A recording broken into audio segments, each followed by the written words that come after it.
Este hombre se infiltró durante 8 meses en la mansión privada de Michael Jackson conocida como Neverland, engañando a Michael con las verdaderas intenciones en las que en verdad estaba yendo a su mansión. Algo totalmente descarado de su parte. Entre las decenas de niños que visitaban y vivían por temporadas en aquel sitio, sus respectivas familias y las decenas de empleados que trabajaban allí, había un periodista llamado Martin Bashir. Su intención era obtener todo el material posible entre imágenes y entrevistas para realizar lo que acabó llamándose Living with Michael Jackson, un documental televisivo que cambiaría para siempre la vida del artista. Y es que ese documental lo usaron para registrar algunas imágenes y videos para sacarlos de contexto y así acusar a Michael nuevamente de algo gravísimo. Luego del lanzamiento de aquel documental, en 2003 Michael Jackson fue nuevamente acusado por la madre de un menor. Esta vez se trataba de Gavin Arvizo, el menor que había aparecido meses antes en el documental Living with Michael Jackson, en el cual se les podía ver agarrados de la mano mientras comentaban que habían pasado una noche juntos en la habitación de Michael. One night I was sitting in here, I asked him if I could stay in his bedroom. He let me stay in the bedroom, and I was like, Michael, you can sleep on the bed. And he was like, no, you sleep on the bed, sleep on the bed. We're like, no, you sleep on the bed. And then he finally said, okay, if you love me, to sleep on the bed. I was like, oh man. And so I finally slept on the bed. But it was fun that night. I slept on the floor. Was it sleeping bag? No, he packed the whole vest of blankets on the floor. Vamos a explicar rápidamente qué fue lo que ocurrió con esta acusación y por qué Michael Jackson fue hallado no culpable de todos los cargos que se le imputaron. Vamos rápidamente a los hechos. Así que ahora te invito a prepararte un café o lo que más te guste y que te pongas cómodo porque lo que se viene es muy interesante. Mientras espero que lo hagas y me termino de preparar el mío, quiero aprovechar este momento para contarte brevemente que hace un tiempo me metí en el mundo de las criptomonedas. Sí, medio mundo está ganando mucho dinero con esto y yo no quería quedarme afuera, por eso quiero mostrarte una buena plataforma confiable y al mismo tiempo divertida para que hagas trading, es decir, compres y vendas criptomonedas para ganar dinero. Cuando se trata de ganar, obviamente que hablamos de Prime XBT. Es una plataforma confiable y muy sencilla de utilizar. Lo importante es que ahora mismo hay un concurso que finaliza el 27 de septiembre en el cual podrás ganar muchísimos premios. ¿En qué consiste todo esto? Solo tienes que depositar $20 y hacer una predicción. ¿En dónde crees que estará el Bitcoin próximamente?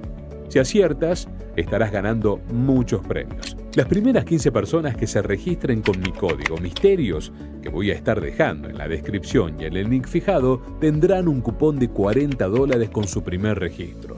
Solamente con registrarse, así que aprovecha, regístrate y de paso recibes $40 para hacer trading gratis. Y bien, ahora sí, luego de este breve break, vamos directo a lo que vinieron. El documental Living with Michael Jackson tuvo un primer estreno en el canal británico ITV el 3 de febrero de 2003 y 3 días más tarde en la cadena norteamericana ABC.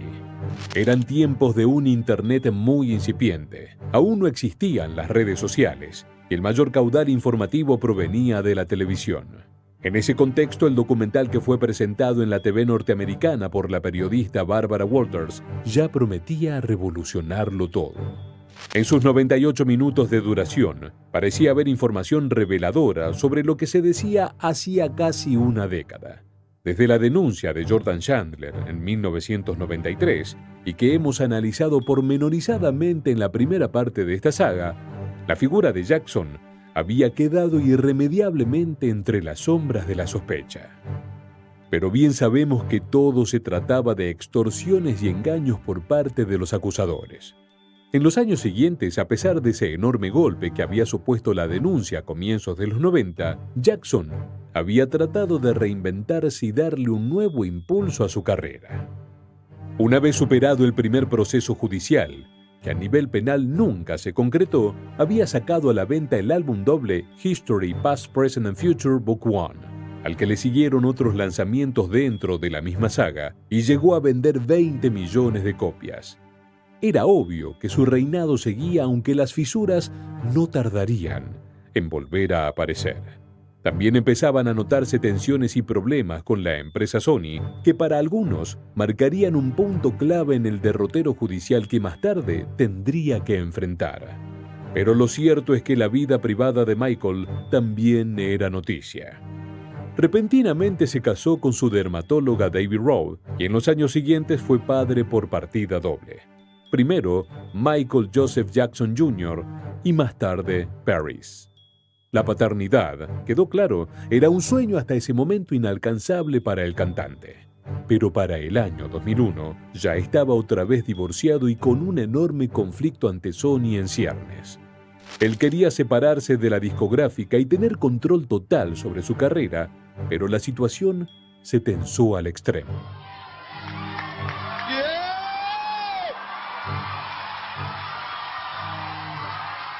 You know, let me just say this. The tradition of great performers, Sammy Davis Jr., to James Brown, to Jackie Wilson, to Fred Astaire, Gene Kelly, the story is usually the same though. You know, these guys work really hard at their craft, but the story ends the same. They usually are broken, torn, and usually just sad. The companies take advantage of them. They really do. Sony, you know, being the artist that I am at Sony, I've generated several $1 billion for Sony. Several billion. They really thought that my mind is always on music and dancing, and it usually is, but they never thought that this performer, myself, would outthink them. Yeah! So, we can't let them get away with what they're trying to do because... So I'm leaving Sony. On behalf of Sony's publishing, and they're very angry at me because of it, but I just did good business, you know. It's the way they get revenge is to try and destroy my album. And Tommy Mottola is a devil. I'm not supposed to say what I'm going to say right now, but I have to let you in on a secret. Please don't videotape what I'm going to say, okay? Turn that off, please. No, what? I don't mind. Tape it. Mariah Carey, after divorcing Tommy, came to me crying. She was crying so badly I had to hold her. She said to me that this is an evil man. And Michael, this man follows me, she said. He taps her phones. And he's very, very evil. And she doesn't trust him. And he is a horrible human being.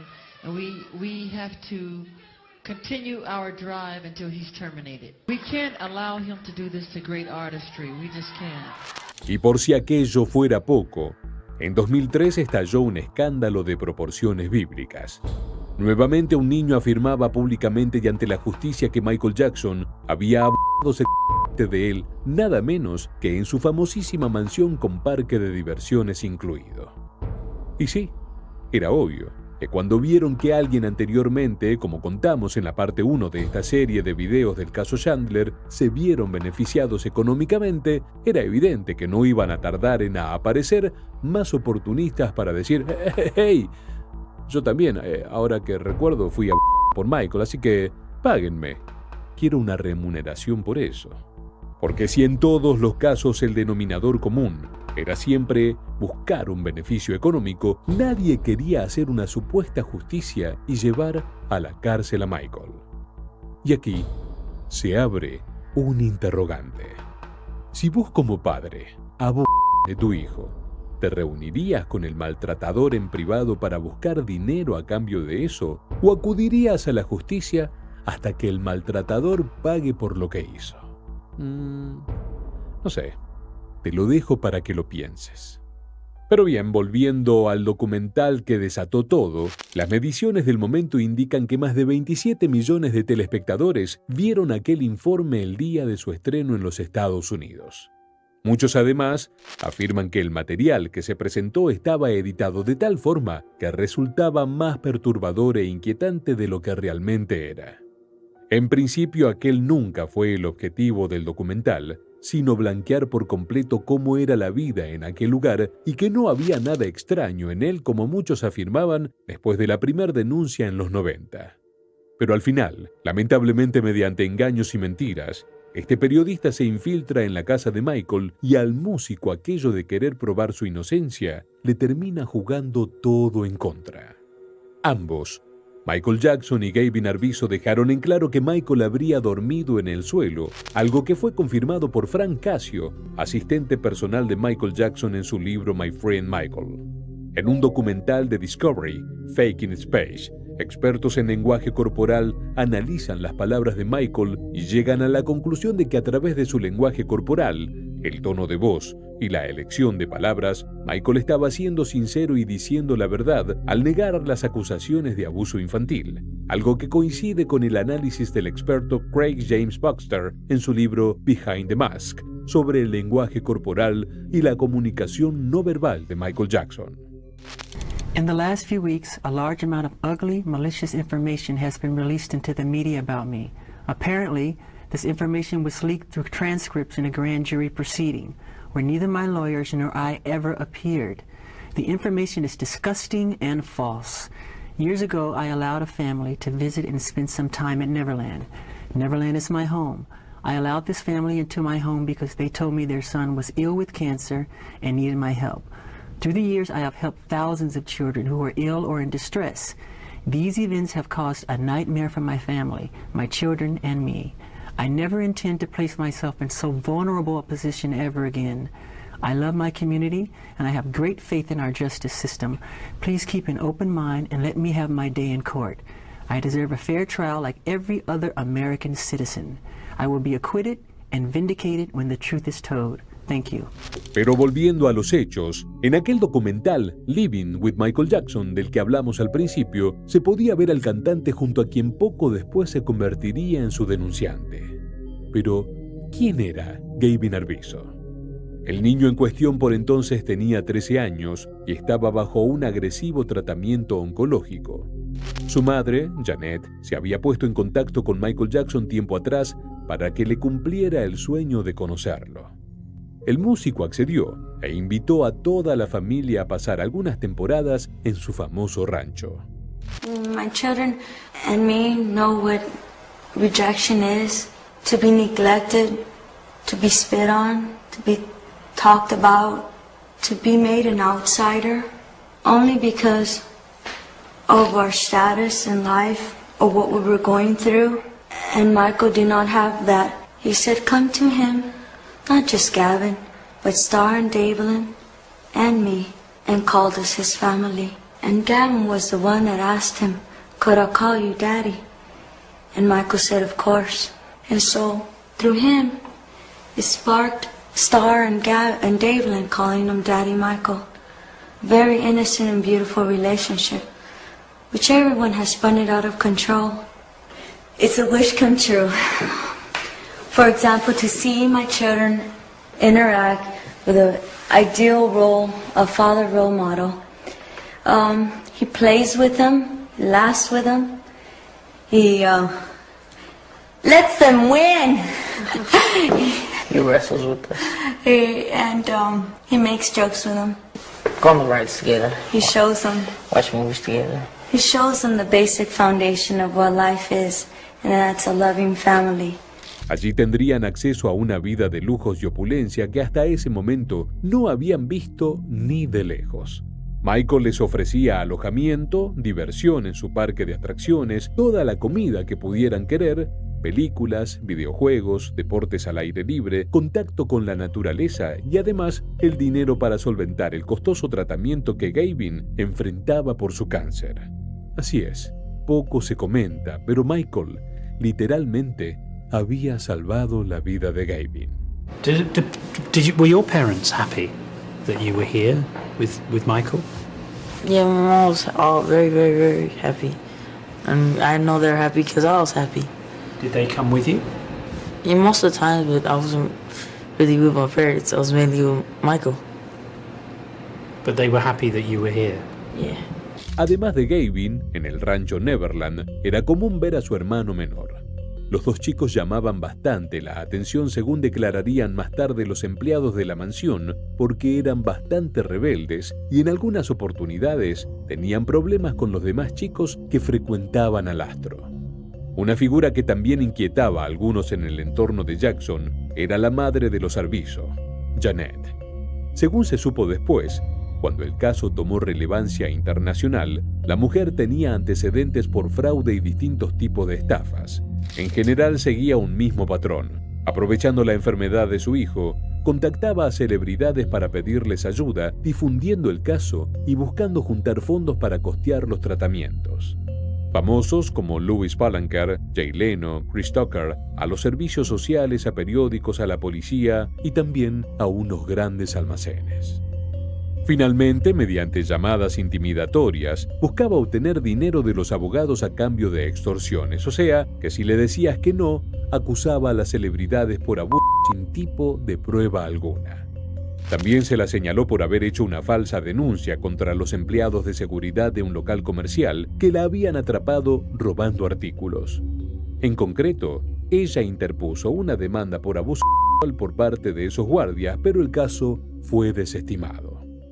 También se encontraba en medio de una batalla legal con su exmarido, a quien llegó a acusar de abuso sexual contra ella y sus hijos. Sí, siempre el patrón era el mismo.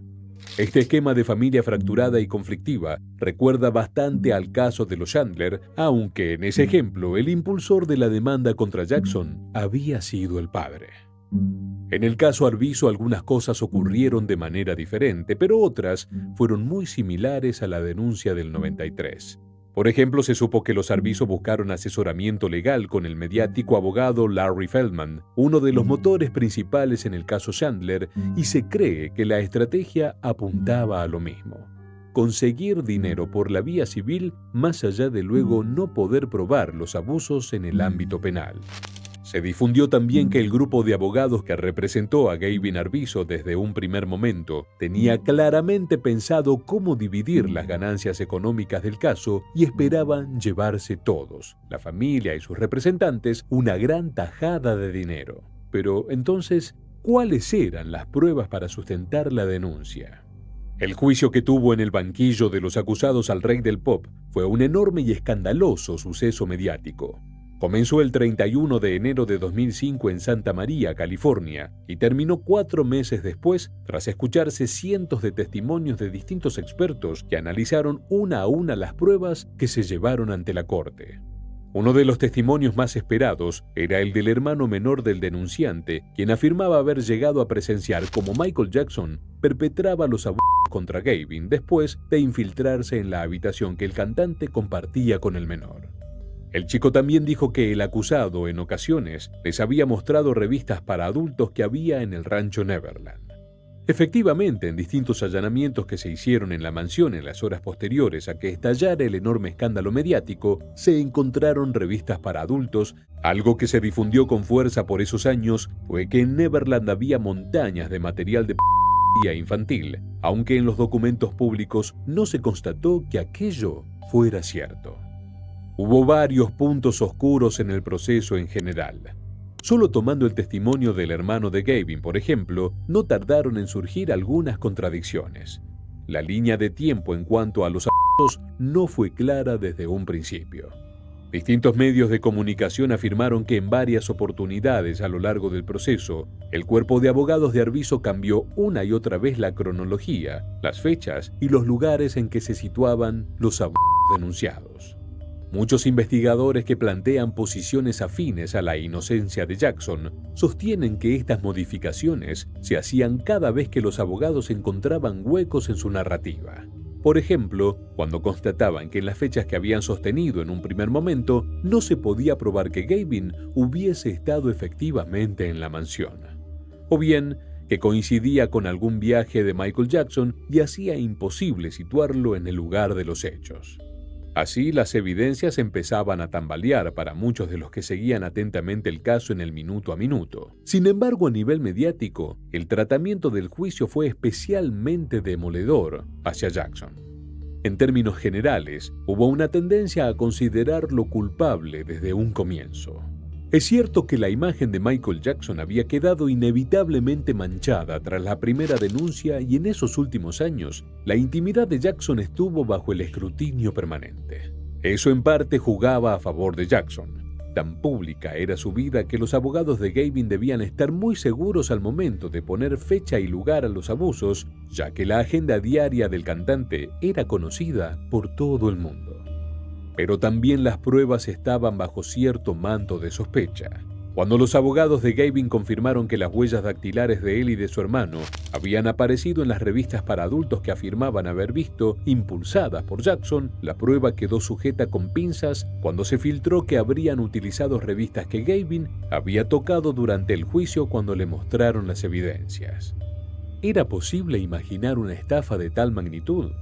Uno de los elementos que se mostraron en el juicio y que más revuelo generó fue un particular sistema de alarmas que Jackson había instalado en su casa.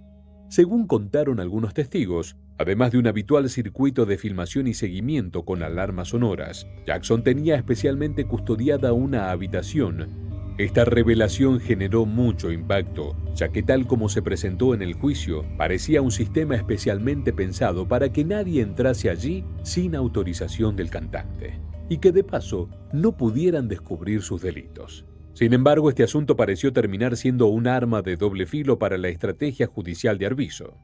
Ocurre que el hermano menor del denunciante decía ser testigo ocular de los abusos a Gavin y sostenía que había visto aquel terrible momento cuando se metió a escondidas en la habitación de Jackson.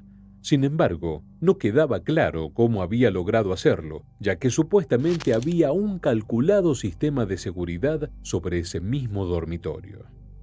En ese punto, el testimonio comenzó a tambalear. Los abogados dijeron que tal vez ese día la alarma no había funcionado o había sonado muy bajo y nadie en la casa la había percibido. Pero también consta en el juicio que los investigadores hicieron una prueba in situ en la mansión y las alarmas funcionaban perfectamente. Además agregaron, no era cierto que hubiera una alarma especial para la habitación, sino que había una campanita en la puerta para llamar.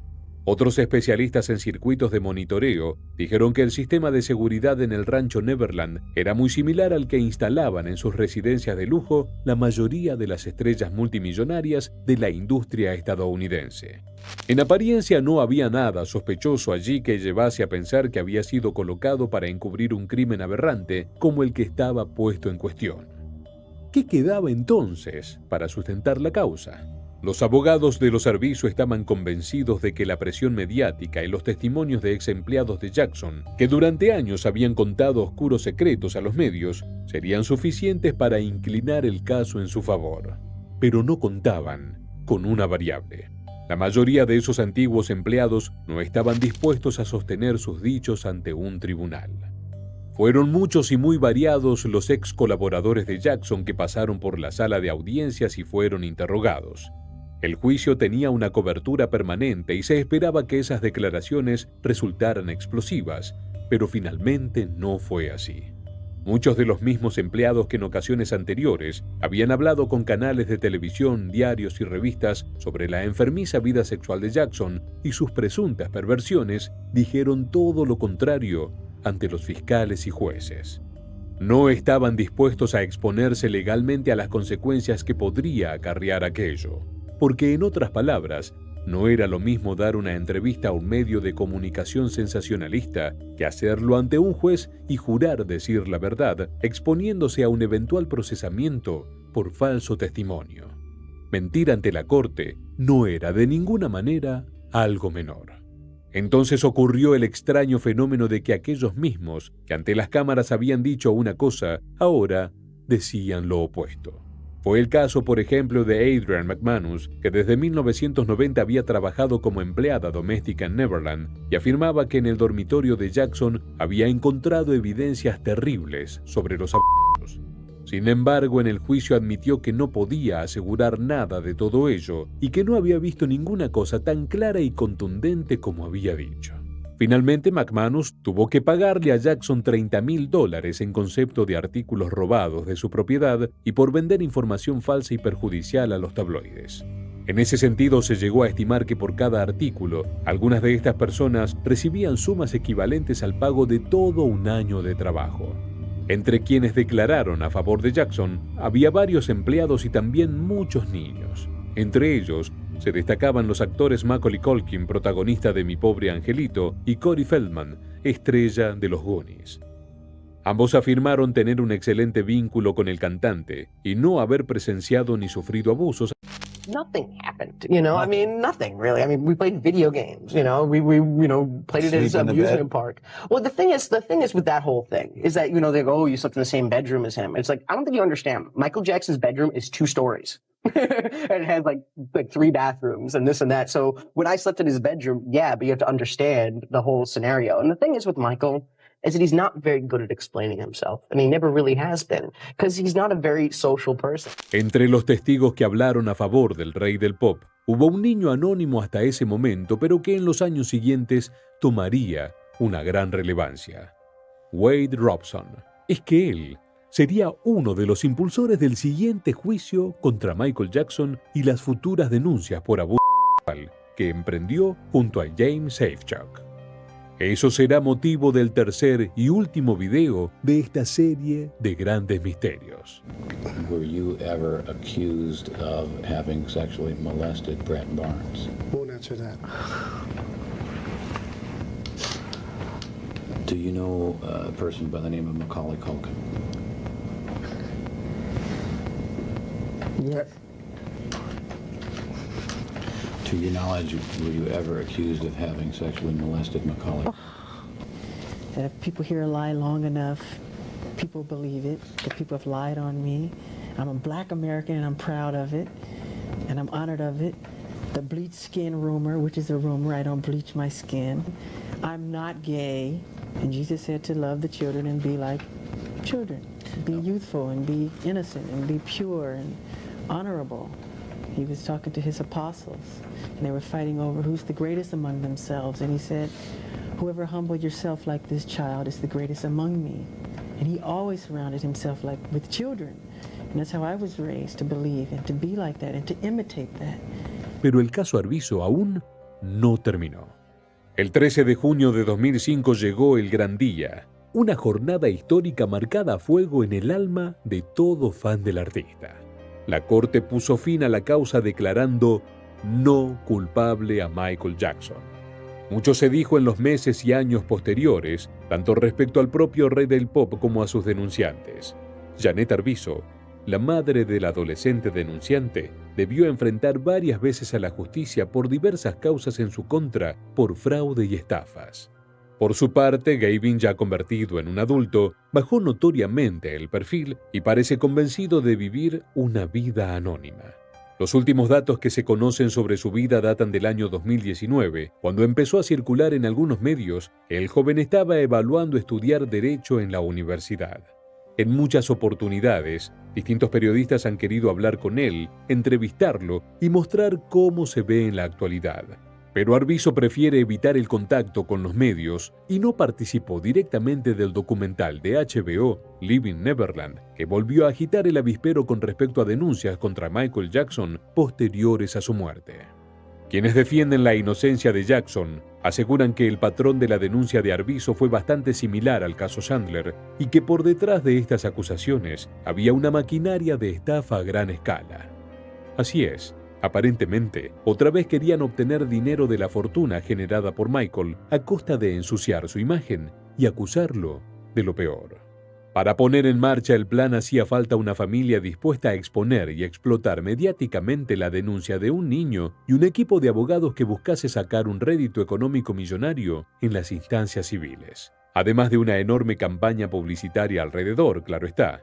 A diferencia del caso anterior, el de Arvizo llegó a los tribunales y la cobertura de cada jornada de debate fue total.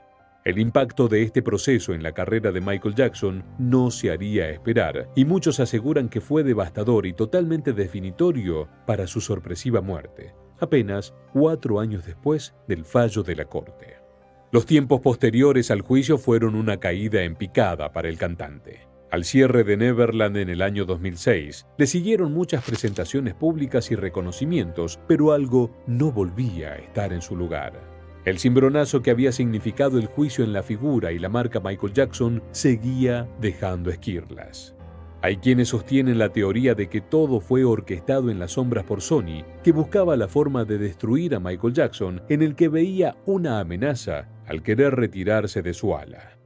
Esta hipótesis se sostiene sobre la base de que poco antes de que estallara este segundo caso, Jackson estaba a punto de editar un disco con sus grandes éxitos. Más allá de este tipo de conjeturas, el efecto en la vida profesional y privada del cantante después de estas denuncias fue letal. Parecía que existían pocas chances de que Jackson lograra reimpulsar su carrera y volver a estar en la cumbre. Pero lo intentó. El 5 de marzo de 2009 hizo un rimbombante anuncio frente a 20.000 personas y anunció la gira This Is It, que los llevaría alrededor del mundo y otra vez a los escenarios. Sería también un adelanto de su despedida que comenzaría con 10 shows con clima de cierre, pero nunca llegaría a realizarlos. This is it.